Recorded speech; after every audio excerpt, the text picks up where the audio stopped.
لیاری اکس اینفینیتی دو سه هاورک کامنتی نویسیبو که چون ایوا دتوانن او تیمی که هتانه و اکسیانه که هتانه لناو خود یاریه که بقوتی بکن یا خود قوی بکن بو اوی بتوانن و رنکه که تان ببنه سروا بو اوی پارکی باش و SLP باش بدست بهنن.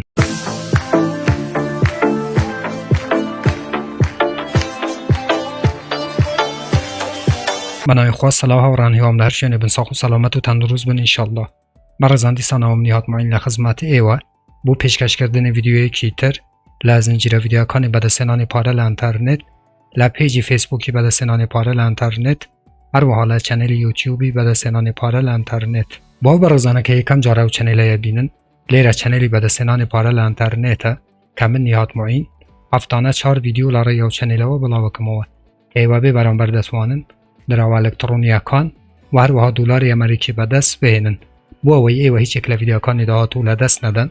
کم بلاویانه کموه چنل که سابسکرایب بکن زنگولای تنش چالاک بکن بو اوی هر کاتی کم ویدیو یک آپلود تکم یا خود بلاوه کموه یوتیوب لاره نوتیفیکیشن و ایوه آگادار بکاتوه و یکم کس بن که بین ویدیو کام ببینن که چون ایوه با رون و چارم تیمکتان قوی بکن بو اوی رنککتان بیت سروا پیشتر من چندین ویدیو لسر اکسی اینفینیتی اوریجین درستم کرده ویدیو 59 بشی ششم ویدیو 58 بشی ششم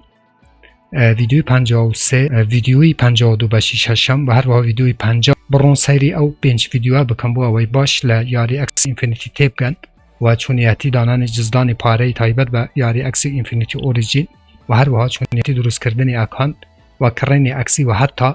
با اکسی بلاشیشه و یاری بکن همو لناو ام 5 ویدیو هم بلاو کردی توا که ایوا دتانه بچن سیری بکن بو اوی باش لیاری اکس اینفینیتی تیپ بکن بو او کسانه که کامنت یان نویسی بو که چون ایما تیمه کمان قوی بکن عزیزان لیرانه بشی کرفته کاتی کلی لسر کرفتی اکی هر وکو ابینن لیرانه چندین رونو چارم هیا که ایوا تبی کاتی کمون شارتی لیرانه بدست دهنن لیرانه بین و بو اوی لیرانه کرفتی بکن و زیادترین رونو چارمانه لسر کارتکان تان زیاد بکن بو اوی زیادترین SLP و رنککتان ببنه سروا که لیرانه منشارت اوی عزیزان که لیاری که بدست ذهنید و لیرانه هر رونو چار مکنرخی که همه 1000 منشارت و 100 دانه SLP اوی و اما تنها 700 منشارتی اوی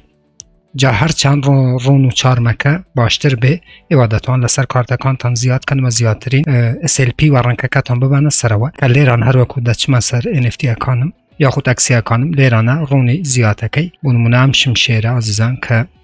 پیتاله لیرانه که ده بونوز دمیجت ادتیم و هر رونی کاتوی و لسه کارتکانیش 4 می زیاده که بم شویه عزیزان بم شویه تو لیرانه یک به یک کاتی که بده سیده هنی دی لیرانه زیادی اکید و اوکی اکید هر بم شویه بله عزیزان اما چونیتی قوی کردن یا خود بقوت کردنی اکسی اکانتان که بم شویه و دتوانن لناو یاری که رونو چار می بدست بهنن و لسر اکسی اکانتان تطبیق بکن بو اوی اکسی اکانتان بقوت به و زیادترین یاری ببنوا و چندین هزار دلار لم یاری اکاتی که رنککتان چیده سروا بو 20 روزی تر که یک مانگ هم سیزن عزیزان بو 20 روزی تر ببنوا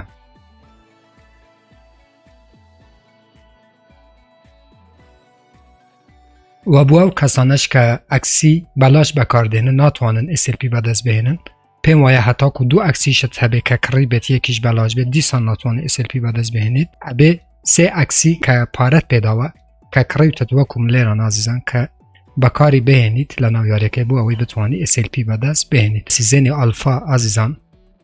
رونو چار می آمده سینا بکلکی هم سیزنه ناهید چون که لیرانه تایی بچی اوانه که لسیزن الفات بدسته نوا بفروشی بکیت منشارت لیرانه بونمونه اما اگر هی سیزن الفا بی لیرانه بفروشه بی که به منشارت و دیسانه و لیرانه وره رونو چار مکانی سیزنی 0 بکره بو اوی لسر